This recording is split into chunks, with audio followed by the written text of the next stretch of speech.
Guten Yardening. Today, we lost our shade.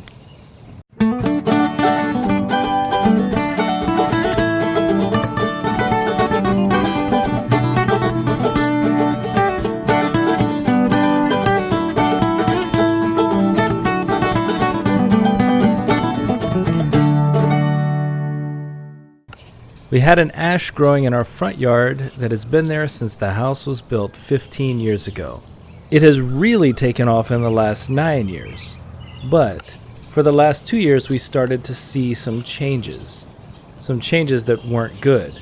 The crown stopped filling out the way it should, and this year the trunk started putting out sprouts, a sure sign that the tree was in distress.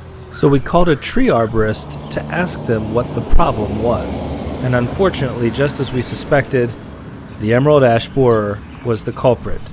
So we had to take our tree down. So can you just explain the emerald ash borer and what exactly causes a tree like this to have to come down? So what the borer does, it gets on the intercambium right below the bark, and it starts eating all the bark right in there, and then it inhibits the tree from taking up water and nutrients. And a lot of the times what you'll see the top of the crown die out first, Yep. and then the tree will put out these sprouts at the bottom. But there's so many trees that are just stone dead from the ash borer. We knew once we saw the growth of the trunk that things weren't in good shape. Yeah, it does that as a stress response. Okay. Usually the top will die out first. How could we have treated it if we caught it early enough? Our company, they do injections. I can't think of the chemical that we use because I'm not one of the PHC guys, plant healthcare technicians. Sure.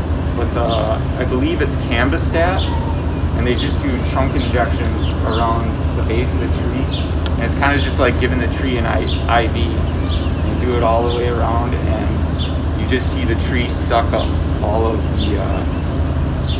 the product that's going into it. It's actually pretty cool to see them when they do the injections. You can find where they have these little Injection sites? Really? Yeah, you can watch for it. It's pretty interesting. Then you know which ones are treated and which ones aren't. But I don't think it generally inhibits or saves the tree in total. It's a matter of time. Does anybody plant ash anymore? I'm not sure if we have, but in my personal opinion, I think we should. I mean, trees are just like humans. The more you keep them out there and they build resistance to disease, just like humans. Awesome. So I don't think it's necessarily the best thing to always keep taking them down. Just let them keep growing. They'll learn to get better. They'll figure it out? Yeah. Very good. Well, thank you so much. Yeah, no problem. We'll let you at it. Okay.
While it is sad that our beautiful ash tree had to come down, there is one positive, and that is instant extra yarden space. And who knows what we'll plant here.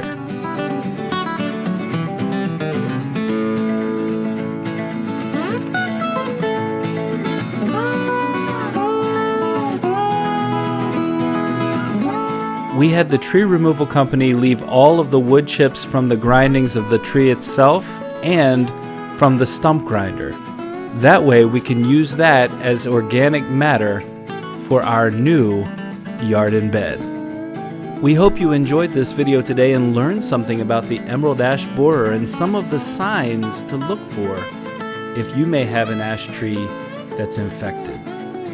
Well, it's not always the best of times whenever you lose a tree, but the potential for our upcoming yarden is greater than ever. If you enjoyed this video, leave us a like, leave us a comment, and we'll respond. And remember to share and subscribe. And most importantly, even when the trees come down, when you're with us, you're good to grow.